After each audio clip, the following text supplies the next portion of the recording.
멤버 케어 묵상, 바울과 그의 돌봄 시스템부터 시작해 보겠습니다. 바울의 삶에서 5가지 멤버 케어 요소를 살펴보겠습니다. 바울은 최소 5가지 요소의 케어 시스템에 둘러싸여 있는 것으로 보입니다. 오늘 우리는 그의 사역, 이전 이야기부터 시작해 보겠습니다. 선교사로 나가기 전 이야기입니다. 이것은 멤버 케어에서 매우 중요한 부분입니다. 선교사가 되는데 필요한 모든 것을 갖추고 있나요? 당신의 삶은 어떻게 변화되었습니까? 예수님과 함께한 당신의 이야기는 무엇이며 당신의 소명은 무엇입니까? 주께서 말씀하시기를 가라. 이 사람은 내 이름을 이방인들과 임금들과 이스라엘 자손들 앞에 전하기 위하여 내가 택한 그릇이다. 그가 내 이름을 위하여 얼마나 많은 고난을 받아야 할지를 내가 그에게 보이겠다. 사도행전 9장. 예전에는 사울이었던 바울은 다메섹으로 가는 길에서 부활하신 그리스도를 만났습니다. 예수님께서는 그의 눈을 멀게 하시고 새로운 사명을 맡기셨습니다. 그러자 제자 아나니아가 바울에게 파송되어 그의 시력을 회복시켜 주었습니다. 그는 또한 바울의 신성한 부르심을 확인하기 위해 파송되었습니다. 첫 번째는 바울이 예수님을 만나 개인적인 변화를 경험했다는 것입니다. 이것이 사울에서 바울로의 변화였습니다. 둘째, 예수님은 그를 새로운 사명으로 부르셨습니다. 이 소명과 관련된 그의 사명은 무엇입니까? 하나님은 바울에게 유대인 공동체를 넘어 이방인들과 그들의 지도자들, 그리고 이스라엘 백성에게까지 복음을 전해야 한다는 것을 보여주셨습니다. 3번, 아나니아가 바울의 소명을 확증한 것에 대해서는 앞서 살펴본 성경을 참조하십시오. 4번, 고난으로의 부르심입니다. 왜 고난이 이 성경 구절의 일부입니까? 그가 내 이름을 위하여 얼마나 많은 고난을 받아야 할지를 내가 그에게 보이리라. 고난을 겪을 준비를 하세요. 이것은 하나의 태도입니다. 고난을 겪을 준비를 하세요. 고난, 일반적인 선교사 허입 과정에는 이러한 멤버 케어 요소도 포함됩니다. 저는 선교사가 되고 싶습니다. 라는 선교사 지원서가 있습니다. 그런 다음, 선교 단체나 파송 교회와의 평가, 즉 면접이 있습니다. 여기서 묻게 됩니다. 당신은 선교를 할 준비가 되었습니까? 필요한 모든 것을 갖추었습니까? 여기서 묻고 있는 것들은 무엇입니까? 개인적인 삶의 변화에 대해 말씀해 주세요. 당신의 소명에 대해 말씀해 주세요. 누가 당신의 소명을 확증해 주었나요? 그리고 어떤 고난을 경험하셨나요? 당신의 삶에서 겪은 고난의 예를 하나 말씀해 주세요. 이 상황에 어떻게 반응하셨고 무엇을 배우셨나요? 이것은 선교사들을 위한 4단계 평가 매뉴얼과 같습니다. 당신은 선교 사역에 적당한 조건을 갖추었나요? 이 4가지 측면은 매우 중요합니다. 왜냐하면 선교 현장에 나가면 나중에 경험하게 될 것이기 때문입니다. 선교 현장에서의 멤버 케어 관점인 것이죠.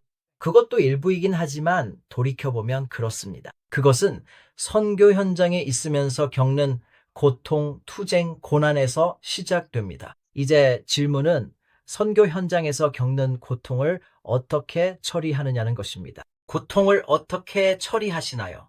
그 고통을 어디에 두시나요? 고통에 대해 당신이 갖고 있는 성경적 이해는 무엇인가요? 선교 현장에 나가면 분명해질 겁니다. 네. 예수님이 필요하고 공동체와 팀, 교회가 필요하고 기도가 필요하다는 것을 압니다. 하지만 당신이 고난을 겪을 때 도움이 되는 방법은 돌이켜 기억해 보면서 여기 있는 4가지 나머지 3가지 빌딩 블록을 떠올려 보는 것입니다. 선교사가 되도록 이끈 블록들에 대해 생각해 보세요.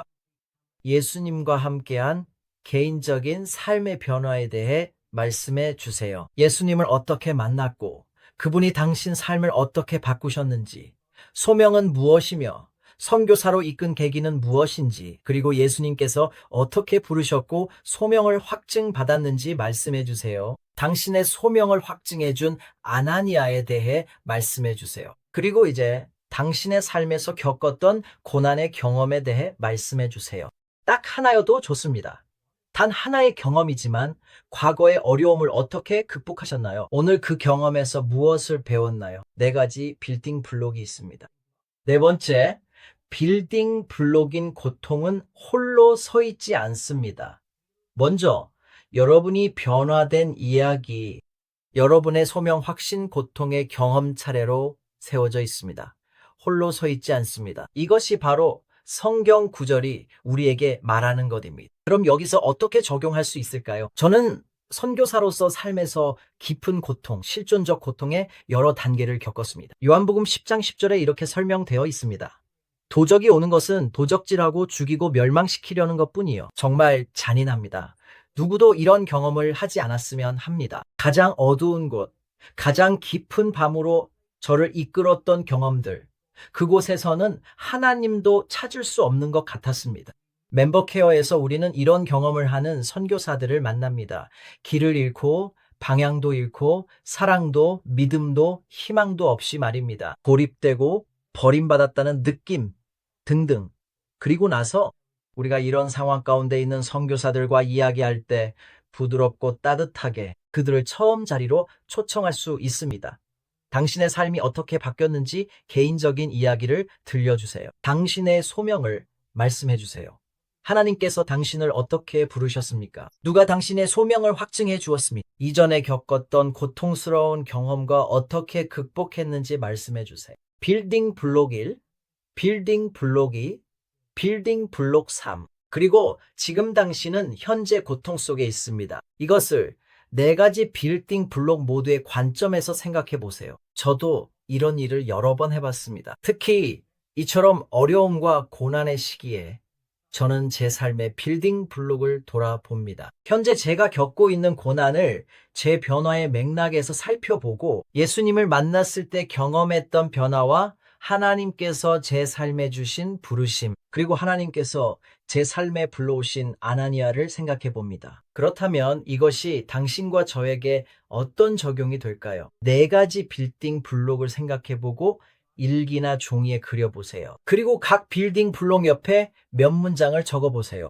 당신만의 이야기를 써보세요. 이제 이 빌딩 블록들이 서로 어떻게 연결되어 있는지 생각하고 기도해 보세요. 서로에게 영향을 미치는 모습을 생각해 보세요. 오늘의 성경 구절이 이 모든 빌딩 블록들을 연결하는 것처럼 말입니다. 성령께서 당신에게 속삭이신다면 당신이 듣는 것을 적어 보세요.